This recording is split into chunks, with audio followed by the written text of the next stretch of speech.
So here's a little wood chipper that has been sitting in a shed for about the last 5 years. And I got it running, but very, very rough. Cleaned out the carb and did what I could with it, but the carb was just kind of beyond help at that point. So I've gotten another carburetor for it, and there's new gaskets for it. So what we're going to do is we're just going to install this thing and see if we can get it running properly. And I'll show you guys the process of installing a carburetor on one of these small engines. It's very simple, it's pretty straightforward. So let's get to it. Alright, so first thing we're going to do is we're going to remove this cover here, which just holds on the air filter. And to do that, we can either take a flathead or the appropriate socket for that size, or one that's slightly big. I guess that works too. So we'll take that off, we'll pop it down. This cover might come off in various ways depending on what you're specifically working on, and it may have more than one bolt, but usually it's just one. And we'll set that off to the side. Now before we do anything, we're going to want to open the camera and take lots of pictures of the different positionings of the linkages and where things kind of go, so we can refer back to those later, and we won't have to guess and fumble with stuff and figure out stuff later. Sometimes these little linkage arms have a lot of little holes in them, and other times it's more straightforward. This one's pretty straightforward. And then if you forget to take pictures, the other thing you can do is when these linkages move back and forth, they actually create little marks just from wear, and those are called witness marks, so you can look for those on your old carburetor and see what hole it was previously in. The next thing we want to do is we'll take some cleaner, carb cleaner, brake cleaner, whatever, and just kind of clean the area, because when we take the carburetor off, we don't want anything that's on here or around here to fall inside the engine. Also, since this one has been sitting for quite a while, there's a bunch of crap that's just kind of built up around it, and I don't want any of that dirt or anything to get anywhere.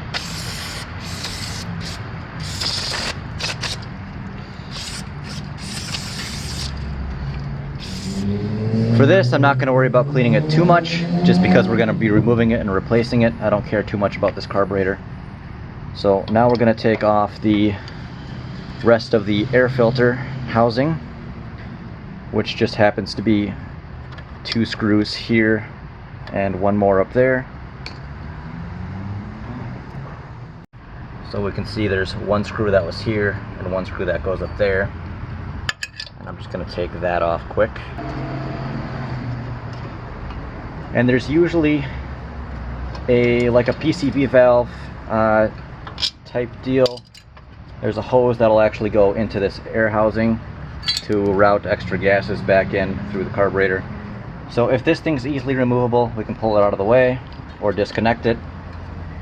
But if it's not, then we can just let it hang. We'll put all of the screws and everything in one place so we know where everything goes. And then since these go through here, I'll just stick them through here so I can't mess them up and put them somewhere else on accident. At this point, we want to make sure that our fuel valve is switched to off. So there it's on, there it's off. And if it doesn't have a valve for whatever reason, you can take the fuel line off and you can actually raise it above the level of the fuel in the tank, and it will, just by physics, not drain out. Otherwise, you can plug it with something or drain the gas out completely. So even with the valve shut, a little bit of gas is still going to be in the line and in the float bowl. So when I remove this, slide that clamp up, you can see, hopefully you can see how dry rotted this line is. So this line should really be replaced as well. And we can take a little pick and just kind of go around it to break it loose of the corrosion that's in there. So we're just going to lose a little bit of gas that's in the line. That's fine. And now we'll just tuck that out of the way somewhere. Now we have a bolt here and a bolt here.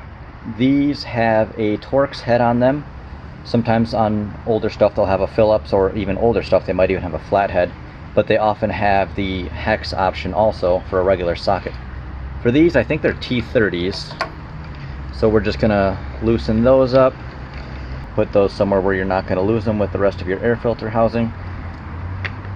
And the only thing we have after this is to look at the linkage and see how it's on there and what hole it's in, so we can put it on the new carburetor the same way.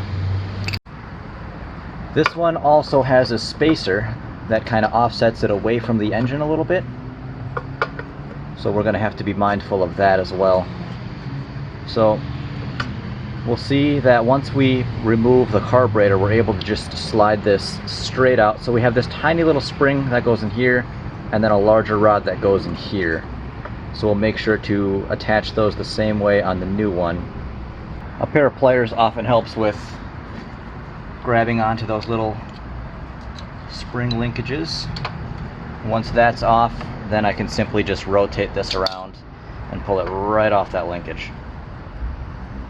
To reinstall, we'll take the new one and simply just reverse. And then we'll take our pliers and grab that spring linkage and just pop it in place. There we go. That's it. That's all we got to do for that. Now, to put this thing back on, there's a couple of gaskets that go on both sides here, and a good carburetor will come with new gaskets. So they really only usually go on one way. The back one kind of can flip around, it's more universal. The front one, it will have the bolt holes for the filter housing, an indexing tab, and then usually these are for the little ports that are in the carburetor. So we got to be careful of that. So this has a nice piece of rubbery gasket material here already that the spacer is going to go into, but we still want to make sure we clean all around it, make sure we don't have any dirt or anything that falls in there, because any gaps means air's getting in where air's not supposed to get in, and that messes with the mixture, and these things are super sensitive to what the mixture actually comes out to be. That's that. I'm not terribly worried about that. And then this is already fairly clean. Cleaned it a little bit. We just got to make sure to put the gasket on the right way. So an easy way to do this is to basically just put the bolts through and put the gasket right on the bolts, so the gasket doesn't fall off anywhere. And if it's a new carburetor and everything's clean, you shouldn't really need any sealant or anything. It should seal itself up pretty well. So we're just gonna basically, don't tighten these up, just seat them down gently.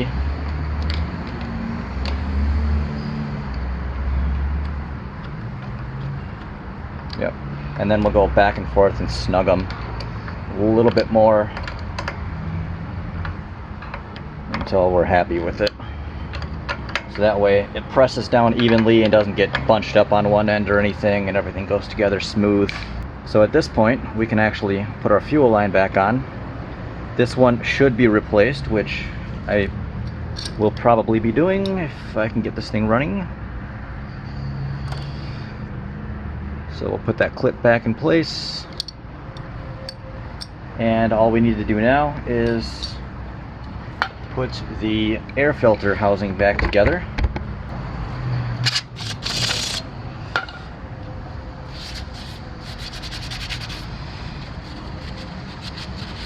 And it looks like this is actually dented a little bit, so that's not gonna seal too well. But this is on the outside of the carburetor, so that has a lot less of an effect than if there was a hole on the inside of the carburetor, because when it comes in at this point, it's not actually being carbureted yet. We'll notice we have a little hole right here, and we want to make sure that the way we put it on, that hole is open. So we don't want to put it this way because we can't get through that little hole. We want to put it this way.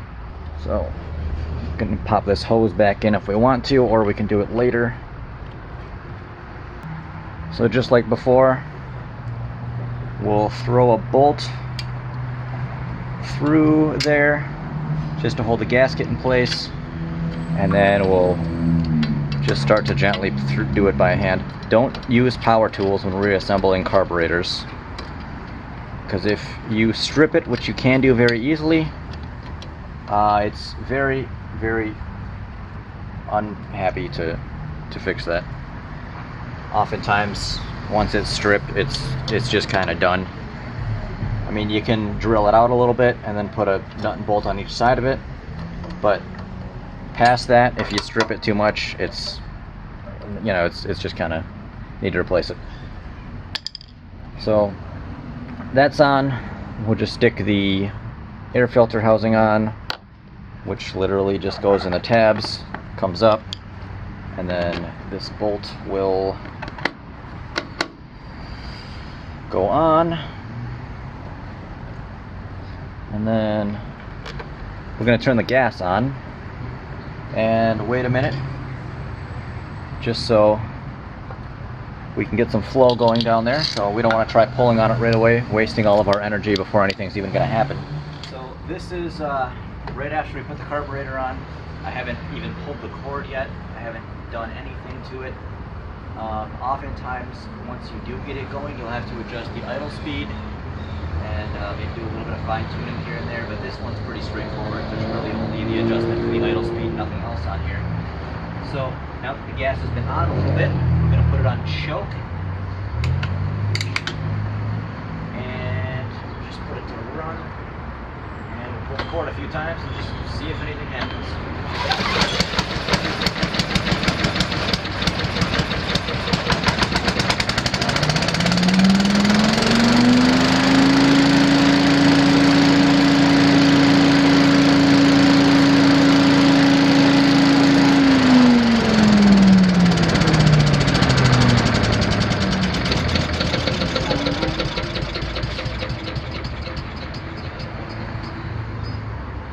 First pull. Well, as you can see, some water and stuff splashed out of there because it rained a little bit and I left this thing outside. So probably not the smartest thing, but like I said, I got this thing for free. It's been sitting in the shed for 5 years. $20 for a carburetor. It starts on the first pull. Not too bad. So there. It works. We've made some progress today. All right. Put to choke, put to run.